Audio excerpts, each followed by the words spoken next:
Hello dear friends, आज हम phase uric के अंतर्गत लिक्विड लिक्विड मिक्सचर के बारे में पढ़ेंगे। जब किसी लिक्विड को दूसरे लिक्विड के अंदर मिलाया जाता है, तीन पॉसिबल सिचुएशन हो सकती है। फर्स्ट, जब दोनों लिक्विड आपस में कंप्लीटली मिसिबल हो, यानी एक लिक्विड और दूसरा लिक्विड आपस में क्या हो, सभी प्रपोर्शंस में आपस में विलेफिल हो, तो ऐसे जो लिक्विड होते हैं वो कहलाते हैं completely miscible liquids. For example water and alcohol.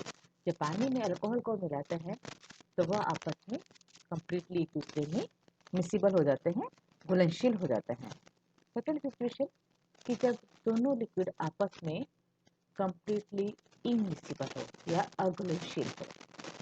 ऐसे एग्जाम्पल हम देखते हैं वाटर एंड नाइट्रोबेंजीन। दोनों को जब हम आपस में मिलाते हैं तो ये आपस में क्या होता है, आपस में अघुलनशील रहते हैं, कंप्लीटली क्या होता है, इनमिसिबल होते हैं और अलग अलग लेयर हमको दिखाई देती है। ऐसे लिक्विड इनमिसिबल लिक्विड कहलाते हैं। थर्ड टाइप ऑफ लिक्विड जो कि आपस में एक दूसरे के साथ में पार्शियली मिसिबल होते हैं, यानी कुछ मात्रा में ही घुलता है, एक लिक्विड दूसरे लिक्विड के अंदर घुलनशील होता है। जैसे एग्जांपल है वाटर एंड फिनोल।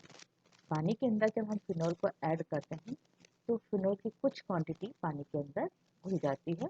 तो ऐसे लिक्विड्स जो होते हैं वो कहलाते हैं partially miscible liquids.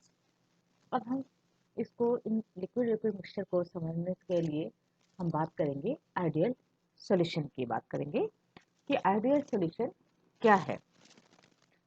A solution is ideal solution when cohesive forces are uniform.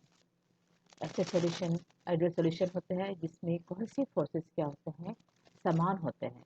Means solute solute, solvent solvent और सॉल्यूट और सॉल्वेंट के बीच जो इंटरेक्शंस है वो सभी समान होंगे, तो ऐसे सॉल्यूशंस आइडियल सॉल्यूशंस कहलाते हैं।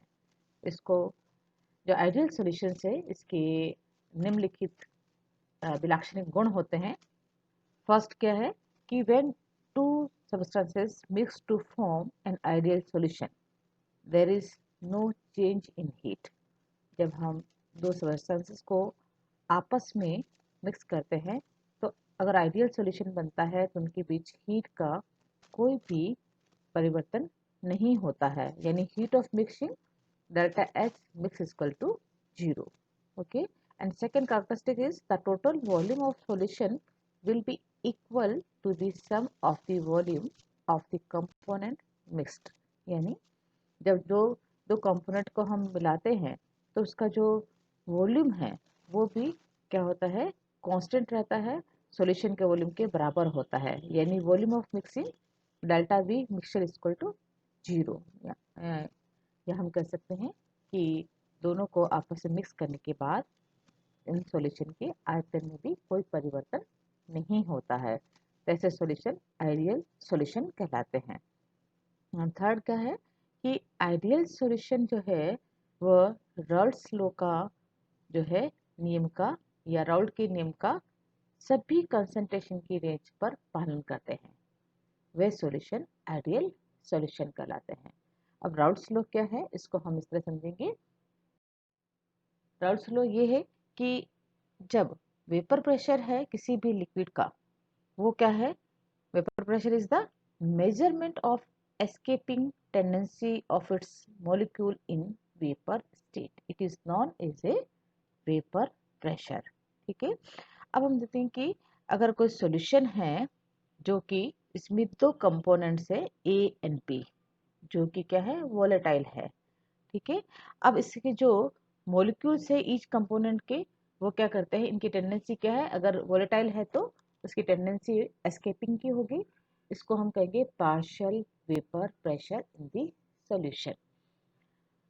इसको आप समझ सकते हैं एग्जांपल से कि अगर पी ए और पी बी दो पार्शियल प्रेशर है किसके, ए एंड पी कंपोनेंट के, और जो P है वो टोटल प्रेशर है सॉल्यूशन का। तो according to Raoult's law, Raoult के नियम के अनुसार क्या है, एक पर्टिकुलर टेम्परेचर पर जो वोलेटाइल कंपोनेंट का जो वेपर प्रेशर है, वह जो दो प्योर कंपोनेंट के जो दो प्योर कंपोनेंट हैं, कौन से हैं, ए एंड बी, उनके वेपर प्रेशर के जो है वेपर प्रेशर है वो किसके बराबर है, multiply by the mole fraction of the component in the solution. यानी एक पर्टिकुलर टेम्परेचर पर किसी भी जो विलियन है या सॉल्यूशन है, उसका जो वोलेटाइल कंपोनेंट है उसका वेपर प्रेशर प्योर कंपोनेंट के वेपर प्रेशर और उसकी मोल फ्रैक्शन के जो है मल्टीप्लिकेशन के बराबर होता है। और यह ऐसा सॉल्यूशन जो कि राउल्ट्स लॉ को ओबे करता है और सभी कंसंट्रेशन की रेंज पर जो है राउल्ट के नियम का पालन करता है, ऐसे सॉल्यूशन आइडियल सॉल्यूशन कहलाते हैं। अब हमने जैसे डिफाइन किया है कि सॉल्यूशन का जो वोलेटाइल कंपाउंड के सॉल्यूशन का वेपर प्रेशर है वो क्या है, कंपोनेंट के दोनों कंपोनेंट के वेपर प्रेशर और उसके मोल फ्रैक्शन के क्या है, गुणनफल के बराबर होता है। इसको हम इस तरह समझते हैं कि let us consider a liquid pair A and B which are volatile. जो मैंने बताया था आपको कि दोनों कंपाउंड क्या है, कंपोनेंट क्या है, वोलेटाइल है, आपस में क्या है, कंप्लीटली मिसिबल होते हैं, घुलनशील होते हैं और आइडियल सॉल्यूशन बनाते हैं। अब सपोज एक्स ए और एक्स बी क्या है, ए और बी की मोल फ्रैक्शन है और P not A and P not B are the vapor pressure of liquids A and B in pure state. Then according to the Raoult's law क्या होगा, PA is equal to P not A x A के बराबर according to the definition of Raoult's law and PB is equal to P not B and XB। ठीक है, दोनों के मतलब उसके वेपर प्रेशर और मोल फ्रैक्शन के गुणनफल के बराबर है। The total pressure क्या है, P is the total pressure of the solution according to the Dalton law of partial pressure। हम जानते हैं P is equal to PA plus PB के बराबर होता है। अब हम मान PA का मान समीकरण 3 से और PB का मान समीकरण 4 से रखेंगे। तो P is equal to P note A x A plus P note B x B।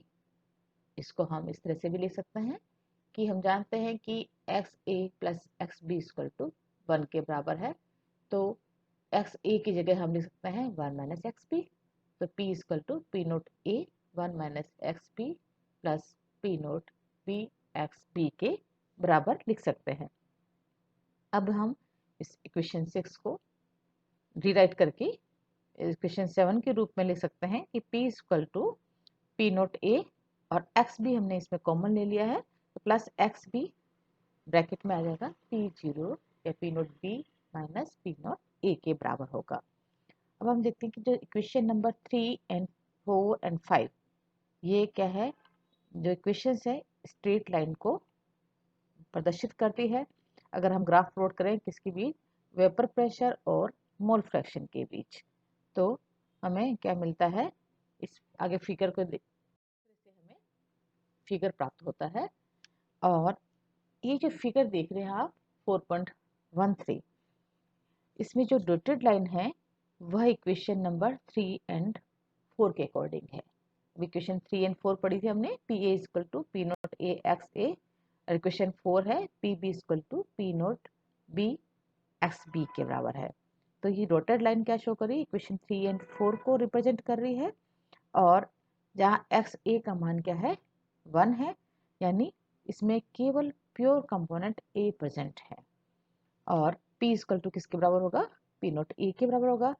और यदि if x A equal to 0 है तो वहाँ क्या होगा, केवल कंपाउंड क्या होगा, b प्रेजेंट होगा, तो p इक्वल टू क्या होगा, p नोट b के बराबर होगा। और जो सॉलिड लाइन है वो इंडिकेट कर रही है total vapour pressure of the ideal solution. यह solid line represents the total vapour pressure of the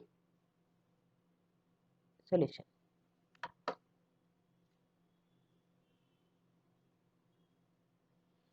end ये जो है concentration of total pressure is equal to the sum of the partial pressure of the two component.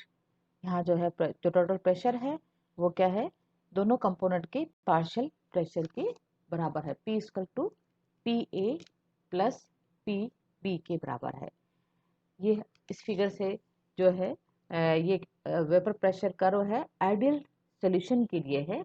और इसके examples ये हैं, n hexane and n heptane है, और ethyl bromide, ethyl iodide, benzene and toluene, chlorobenzene, bromobenzene. ये सभी जो examples हैं, ये सभी सॉल्यूशंस हैं, ये आइडियल सॉल्यूशंस को फॉलो करते हैं, यानी ये आइडियल सॉल्यूशंस है।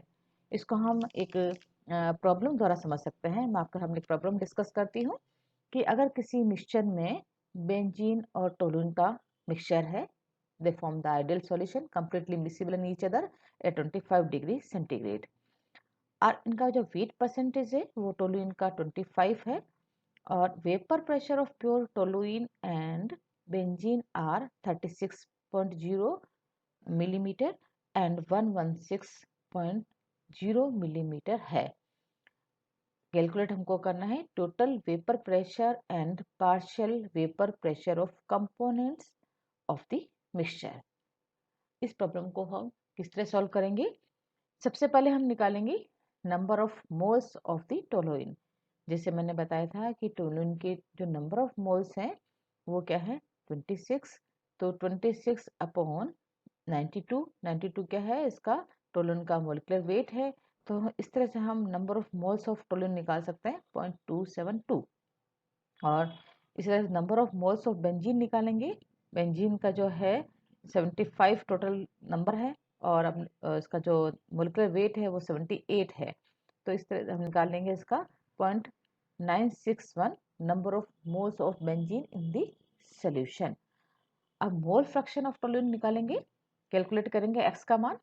तो x क्या है, मैंने बताया था आपको 26/92 यानी 0.272, और डिवाइडेड बाय क्या है, मोल फ्रैक्शन के लिए निकालेंगे दोनों के मोल की संख्या, नंबर ऑफ मोल की संख्या 0.272 प्लस बेंजीन के मोल की संख्या 0.961, then we get the value 0.22।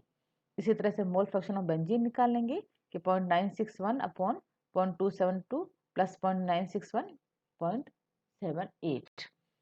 तो ये दोनों के हमारे पास क्या आ गए हैं, सबसे पहले number of moles of toluene calculate कर लिया है 0.272, सेकंड नंबर पर total number of moles of benzene calculate कर लिया है 0.961, देन हमने कैलकुलेट किया है mole fraction of toluene 0.22 and mole fraction of benzene 0.78। अब according to equation P A equal to P note A x P, जैसे मैंने इक्वेशन नंबर 3 बताई थी आपको अभी। तो जहाँ निकालना है हमको मान, पीक प्रेशर का मान क्या बताया था आपको मैंने प्रॉब्लम में, तो 36 है।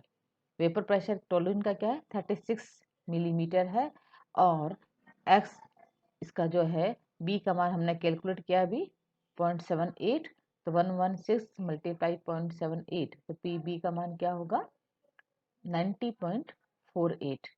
और इसी तरह से पी ए का मान, सॉरी पहले पी ए का मान निकालेंगे, तो वो पॉइंट क्या है 7.36 बताया था आपको इसका टोलुइन का, 36 मल्टीप्लाई 0.22, तो 7.92 mm, तो पी ए आ गया है हमारे पास में। इसी तरह से पी बी को कैलकुलेट कर लिया 116 मल्टीप्लाई 0.78, 90.48 मिलीमीटर। ये हमने दोनों का पी ए और पी बी का जो है पार्शियल प्रेशर निकाल लिया है, कंपोनेंट ए और बी का। अब हम निकालेंगे total pressure of the solution P का मान। तो P इक्वल टू क्या होगा, P A plus P B के बराबर है, जैसे इक्वेशन हमने अभी पढ़ा था, इक्वेशन नंबर जो है आपकी 5 में टोटल प्रेशर निकाला था P equal to P A plus P B, या आप जो इसमें इस तरह से इसको जो लाइन खींची थी ये हार्ड लाइन, इसके अकॉर्डिंग देख सकते हैं। तो पी ए का मान कैलकुलेट किया है हमने 7.92 मिलीमीटर, और पी बी का क्या है 90.48, यानी 98.40 millimetre is the total pressure of the जो है टोलुइन एंड बेंजीन। इस तरह कई सारे एग्जांपल लेके हम ऐसे आइडियल सॉल्यूशन का वेपर प्रेशर कैलकुलेट कर सकते हैं। अब हम नेक्स्ट लेक्चर में नॉन आइडियल सॉल्यूशंस को पढ़ेंगे। It is over. Thank you.